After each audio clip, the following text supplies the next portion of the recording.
আসসালামু আলাইকুম প্রিয় এইচএসসি 2026 সালের পরীক্ষার্থীরা, সামনে টেস্ট পরীক্ষাকে কেন্দ্র করে লাস্ট মোমেন্টের আমরা সাজেশনগুলো আপলোড করছি। যে সাজেশনগুলো ফলো করলে এখান থেকে ইনশাআল্লাহ টেস্ট পরীক্ষায় তুমি সকল প্রশ্ন কমন পাবে। অর্থাৎ লাস্ট মোমেন্টে যদি কোনো সংযোজন বা বিয়োজন করার প্রয়োজন থাকে, কিছু যোগ করলাম বা কিছু বাদ দিলাম, অর্থাৎ আহামরি পরিবর্তন হচ্ছে না, আমাদের আগের যে সাজেশনগুলো ছিল সেগুলোই আমরা রেখে দিচ্ছি। আবার নতুন করে অ্যানালাইসিস করে কিছু যোগ বা বিয়োগ করা দরকার হলে সেগুলো শুধুমাত্র আমরা আপডেট করে দিচ্ছি। মাত্র 310 টাকায় যারা এখনো আমাদের এইচএসসি 26 টার্গেট প্লাস কোর্সে যুক্ত হন নাই, খুবই দ্রুত করো, কারণ কি একটাই মাত্র কোর্সে তুমি সকল সাবজেক্টের একদম শর্টকাট সাজেশন পাবে পিডিএফ আকারে। সেই সাথে বিগত বছরগুলোর বোর্ডের এমসিকিউ পাবে উত্তর সহ পিডিএফ আকারে। প্রত্যেকটা চ্যাপ্টার অ্যানালাইসিস করা সকল সাবজেক্ট সকল গ্রুপের জ্ঞানমূলক এবং অনুধাবনমূলক প্রশ্ন উত্তর পাবে পিডিএফ আকারে। এছাড়া লিখিত অংশে শর্টকাট টেকনিক, গ্রামার অংশে শর্টকাট টেকনিক, পড়াশোনার রুটিন, এ প্লাস গাইডলাইন, এভরিথিং থাকবে এই একটা মাত্র কোর্সে। এই টোটাল বিষয়গুলো আমরা একটা প্যাকেজ আকারে তোমাদেরকে রেডি করে দিচ্ছি, যেই প্যাকেজের মূল্য মাত্র 310 টাকা। যারা এখনো কোর্সে যুক্ত হন, স্ক্রিনে যে নাম্বারটা দেখতে পাচ্ছ এই নাম্বারে 310 টাকা কোর্স ফি পাঠিয়ে এই নাম্বারে হোয়াটসঅ্যাপে আমাকে জানাবে ব্যাক কোর্স ফি পাঠিয়েছি। সাথে সাথে তোমাকে গ্রুপে যুক্ত করে নিব, তখন থেকে তোমার এই ক্লাস প্রস্তুতি শুরু হয়ে যাবে। যেমন ইংরেজি দ্বিতীয় পত্রে আমরা আমাদের আগের সাজেশনে রিপোর্ট রাইটিং এর মানে রিপোর্টের সাজেশন দিই নাই, কিন্তু রিপোর্ট রাইটিং অর্থাৎ নিয়মটা আমরা দিয়েছিলাম। রিপোর্ট কিভাবে লিখতে হয়, একটা ভিডিও প্লাস পিডিএফ দুইটা আমরা দিয়েছিলাম। শিক্ষার্থীদের প্রশ্ন ছিল যে ভাইয়া আমাদেরকে যদি সাজেশন দিতেন যে কয়টা পড়তে হবে বা কোন কোনগুলো 26 এর জন্য গুরুত্বপূর্ণ, ওইগুলো আমরা অ্যাড করেছি। আবার যদি নতুন কিছু আপডেট করা থাকে সেগুলো আমরা আপডেট করে একবারে চূড়ান্ত টেস্ট পরীক্ষার জন্য সাজেশনটা দিয়ে দিচ্ছি। ইতিমধ্যে বাংলা প্রথম, বাংলা দ্বিতীয়, ইংরেজি প্রথম আপলোড হয়ে গেছে। আজকে ইংরেজি দ্বিতীয় পত্র আপলোড হবে। এভাবে পর্যায়ক্রমে পরীক্ষার আগে ইনশাআল্লাহ সকল সাবজেক্টের টেস্ট পরীক্ষার চূড়ান্ত সাজেশনটা তোমরা পেয়ে যাবে। যেই সাজেশন ফলো করলে ইনশাআল্লাহ টেনশন করতে হবে না টেস্ট পরীক্ষা নিয়ে। যেহেতু টেস্ট পরীক্ষাতে নিয়ম করা হয়েছে যে কোনোভাবে উত্তীর্ণ হতে হবে, উত্তীর্ণ না হলে ফর্ম ফিল আপই করতে পারবো না। সেক্ষেত্রে টেস্ট পরীক্ষায় ভালো করার জন্য যা যা করার প্রয়োজন ইনশাআল্লাহ আমাদের পক্ষ থেকে তুমি সেগুলো পাবে এবং তোমাকেও সেগুলো করতে হবে। কারণ কি টেস্ট পরীক্ষায় যে কোনো মূল্যে আমাকে ভালো রেজাল্ট করতেই হবে। এই মুহূর্তে স্ক্রিনে দেখতে পাচ্ছ আমরা ইংরেজি দ্বিতীয় পত্রে আমাদের কি কি প্রশ্ন আসবে সেই কোশ্চিন প্যাটার্নটা দেখতে পাচ্ছি। আমাদের টোটাল 100 মার্কের পরীক্ষা হবে। গ্রামার অংশে থাকবে হচ্ছে 60, রাইটিং পার্টে থাকবে 40। গ্রামার অংশে তোমাদের প্রশ্ন আসবে টোটাল হচ্ছে 12টা। এক হচ্ছে গ্যাফলিং উইদাউট ক্লোজ আর্টিকেল, আরেকটা থাকবে উইদাউট ক্লোজ প্রিপজিশন। 3 নাম্বার থাকবে গ্যাফলিং উইথ ক্লোজ ফ্রেজ বা word. 4 number completing sentence. 5 number right form of verb. 6 number changing sentence. 7 number narrative. 8 number pronoun reference. 9 number use of modifier. 10 number use of sentence connector. 11 number use of synonym and antonym. 12 number punctuation. এই total 12টা প্রশ্ন আমাদের grammar সাইডে থাকবে। এবং writing পার্টে আমাদের থাকবে ফর্মাল লেটার অথবা ইমেইল, তারপরে রিপোর্ট রাইটিং, প্যারাগ্রাফ, কম্পোজিশন। এই টোটাল 4টা প্রশ্ন থাকবে। প্রথমত আমরা কথা বলবো 60 মার্ক গ্রামার অংশ নিয়ে। আমাদের প্রতি বছর পরীক্ষায় যে রেজাল্ট খারাপ হয় তার ভিতর অধিকাংশ রেজাল্ট খারাপ করে কোন সাবজেক্টে জানো? ইংরেজিতে। এই ইংরেজিতে আমাদের বেশি সিরিয়াস হতে হবে এবং ইংরেজির ভিতর রেজাল্ট খারাপের কারণ মূলত কি জানো? গ্রামার। গ্রামারে যে কোনো মূল্যে ভালো করতে হবে। অন্যান্য কিছু তো কমন না বললেও সুন্দর করে লিখে আসতে পারি, কিন্তু গ্রামার অংশে কি করব? গ্রামার কি বানিয়ে লেখা যায়? বানিয়ে লেখা যায় না। গ্রামার অংশে ভালো করতে হলে কি করতে হবে? নিয়ম জানতে হবে। এখন আমি নিয়মের বাইরে মানে আমরা প্রায় স্টুডেন্ট সবচেয়ে বোকামি কি করি জানো? মনে করো আমার কাছে 20টা মডেল আছে, আমি মনে করলাম এই 20টা মডেল যদি আমি কমপ্লিট করি তাহলে গ্রামার অংশের ভিতর থেকে ইনশাআল্লাহ একটা কমন পেয়ে যাব। আদৌ কি বোর্ড পরীক্ষায় এইভাবে কোনো প্রশ্ন কমন পাওয়া যায় যে আমাকে একজন 20টা সাজেশন দিল, আমি এই 20টা পড়লাম, এই 20টার ভিতর থেকে একটা আমি পরীক্ষার হলে পেয়ে যাব? এভাবে কমন পাওয়া যায়? কোনোদিনও পাওয়া যায় না। তুমি যদি এইবার টার্গেট করো টেস্ট পরীক্ষার জন্য, জাস্ট ট্রাই করে দেখতে পারো যে টার্গেট করো টেস্ট পরীক্ষার জন্য যে আমি মডেল এভাবে 15-20টা করে পড়ে যাব, তাহলে পরীক্ষার হলে কমন পেয়ে যাব। তুমি জীবনেও একটা প্রশ্ন পরীক্ষার হলে অ্যান্সার করতে পারবে না, কারণ কি এভাবে কোনোদিন কমন পাওয়া যায় না। গ্রামার অংশে ভালো করতে হলে রুলস জানতে হবে। যে যত ভালো পরিমাণে রুলস জানবে সে তত ভালো পরিমাণে অ্যান্সার করতে হবে। সিম্পল, আমি একটা উদাহরণ দিই। Right from of verb. এখন রাইট ফ্রম অফ ভার্ব আমি তোমাকে 20টা দিলাম। 20টা দেওয়ার পর তুমি 20টা এত সুন্দর করে পড়েছো, মানে টোটালি মুখস্থ করে ফেলেছো। এর ভিতর থেকে একটা পরীক্ষার হলে আসবে, কিন্তু পরীক্ষার হলে গিয়ে দেখলে একটাও আসে নাই। তখন তুমি কি করবে? ওই 21 নাম্বার যেটা আসবে, যেটা তুমি পড়ো নাই, ওইটার অ্যান্সার তুমি কোনোদিনও করতে পারবে? জীবনেও করতে পারবে না, কারণ কি ওইটা তো তুমি পড়োই নাই। কিন্তু তুমি এই 20টা রাইট ফর্ম অফ ভার্ব যদি না পড়ে রাইট ফর্ম অফ ভার্বের যে নিয়মগুলো আছে সেই নিয়মগুলো কমপ্লিট করতে, প্রত্যেকটা রুলস সুন্দর করে মাথার ভিতর নিতে, পরবর্তীতে এই 20টা মডেলে ওই নিয়মগুলো অ্যাপ্লাই করতে, শুধুমাত্র 20টা না পরবর্তী 100টাও যদি তোমাকে দেওয়া হতো তারপরে তুমি সুন্দর করে অ্যান্সার করে আসতে পারতে। অর্থাৎ নিয়ম জানা থাকলে শুধুমাত্র 15-20টা না, যেখান থেকেই প্রশ্ন আসুক তুমি ইজিলি অ্যান্সার করতে পারবে। আমাদের প্রথম কাজ হবে আমাকে প্রত্যেকটা প্রশ্নের আগে রুলস জানতে হবে। রুলস জানার পর সেই রুলসগুলো আমাকে বিভিন্ন মডেলের উপর অ্যাপ্লাই করতে হবে। আমি যদি রুলস কমপ্লিট করার পর বিভিন্ন মডেলের উপর অ্যাপ্লাই করি তখন দেখবে তুমি ইজিলি অ্যান্সার করতে পারছো, কারণ কি তোমার নিয়ম জানা আছে, কোনটা কিভাবে করতে হবে, কোথায় কি উত্তর বসবে, তোমার নিয়ম জানা আছে, সেই নিয়মগুলো তুমি অ্যাপ্লাই করছো। এইভাবে সেম ভাবে পরীক্ষার হলে যেখান থেকে আসুক নিয়ম জানা থাকলে সেগুলো অ্যাপ্লাই করতে পারবে। কিন্তু নিয়ম না জেনে আমি 15-20টা পড়ে গেলাম, এর ভিতর থেকে একটা আসবে, এই ধরনের বোকামি করো না। এই বোকামিগুলো করার কারণে বিগত বছরগুলোতে প্রচুর পরিমাণে ফেল আসছে। রিসেন্টলি আমাদের যে পরীক্ষাটা হয়েছিল এইচএসসি 25 পরীক্ষা, এখানে 5 লক্ষ প্লাস শিক্ষার্থী ফেল করেছে, তার ভিতরে অধিকাংশ শিক্ষার্থী আবার ফেল ছিল ইংরেজিতে। এবং এর আগের বছরে 24 সালেও যে টোটাল শিক্ষার্থী ফেল করেছে, সবচেয়ে বেশি যে সাবজেক্টে ফেল করেছে সেটা হচ্ছে ইংরেজিতে।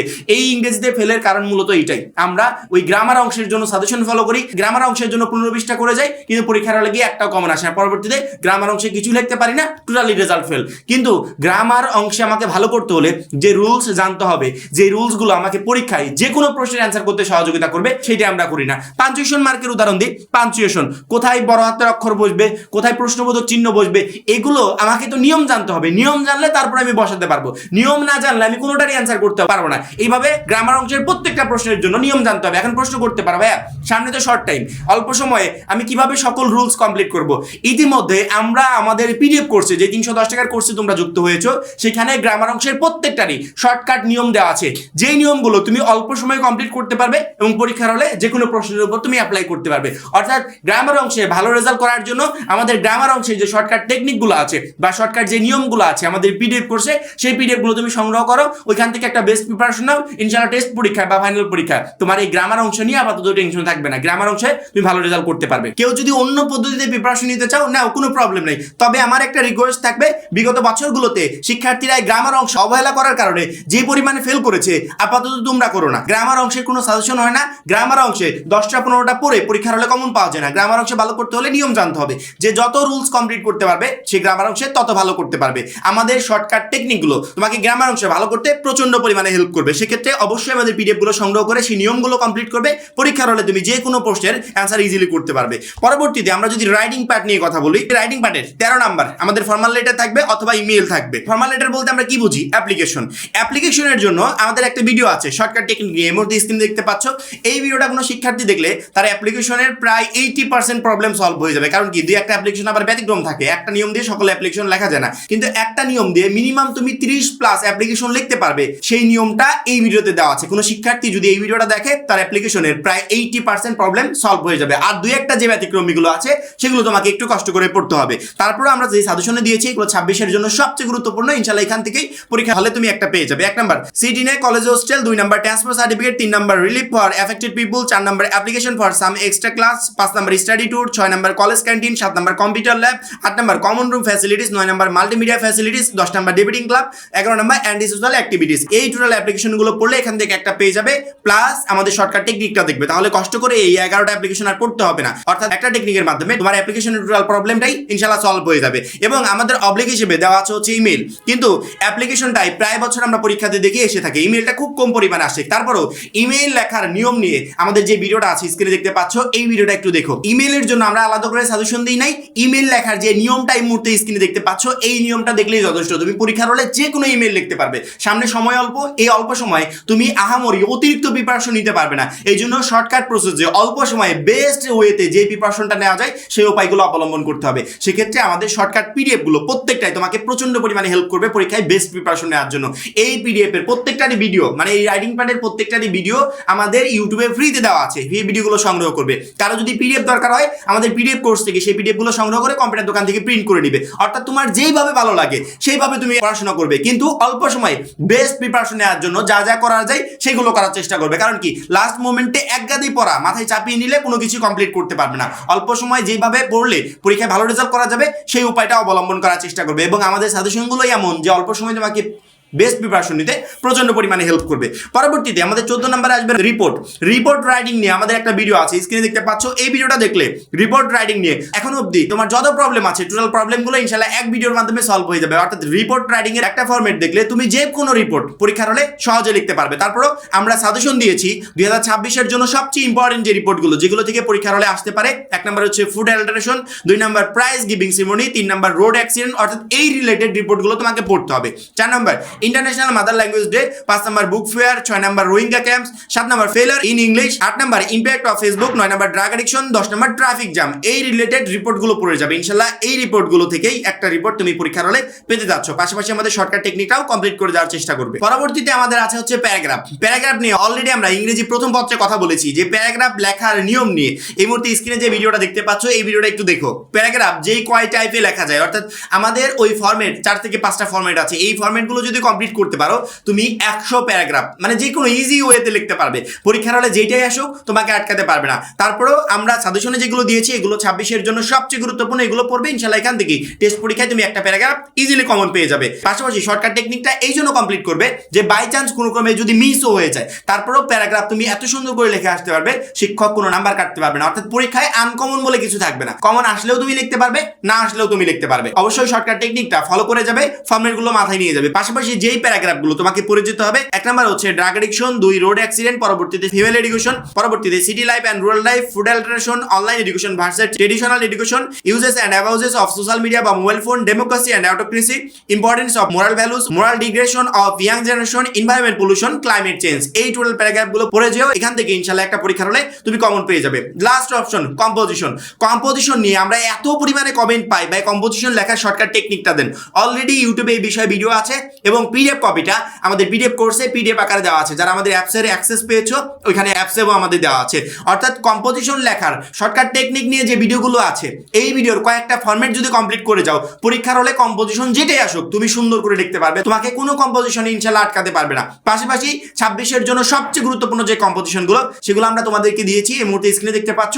এই কম্পোজিশনগুলো পড়ে যেও। এখান থেকে তুমি টেস্ট এবং ফাইনাল দুইটা পরীক্ষাতে ইনশাআল্লাহ কমন পেয়ে যাবে। পাশাপাশি যে আমাদের ফরম্যাটগুলো আছে ওইগুলো একটু কমপ্লিট করো। ফরম্যাটগুলো কমপ্লিট করলে হবে কি, এতগুলো কম্পোজিশন আর কষ্ট করে পড়তে হবে না। ওই ফরম্যাটের মাধ্যমে তুমি এখান থেকে যে কোনো কম্পোজিশন পরীক্ষার হলে লিখতে পারবে। কম্পোজিশনের জন্য আমরা প্রথমে যেটা দিয়েছি সেটা হচ্ছে patriotism, 2 number childhood memories, 3 number climate change, 4 number student and social service, 5 নাম্বারে the importance of female education, 6 নাম্বারে আনএমপ্লয়মেন্ট প্রবলেম ইন বাংলাদেশ, 7 নাম্বারে is our population in a prospect or problem, 8 number rivers in Bangladesh, 9 নাম্বারে wonders of modern science, 10 নাম্বারে natural beauties of Bangladesh. এই total কম্পোজিশনগুলো পড়ে যাও, এখান থেকে একটা পেয়ে যাবে। পাশাপাশি শর্টকাট ফরম্যাটগুলো কমপ্লিট করবে, তাহলে এতগুলো লাস্ট মোমেন্টে এসে কষ্ট করে পড়তে হবে না। তোমার যে কোনো কম্পোজিশন পরীক্ষার হলে আসলে তুমি সহজেই লিখতে পারবে।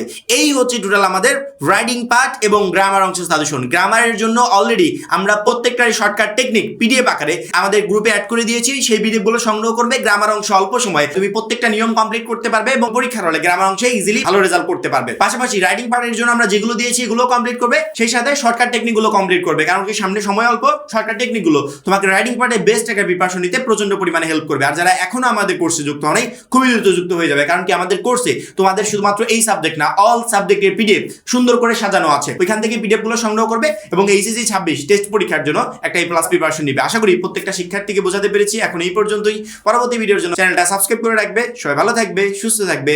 আল্লাহ হাফেজ।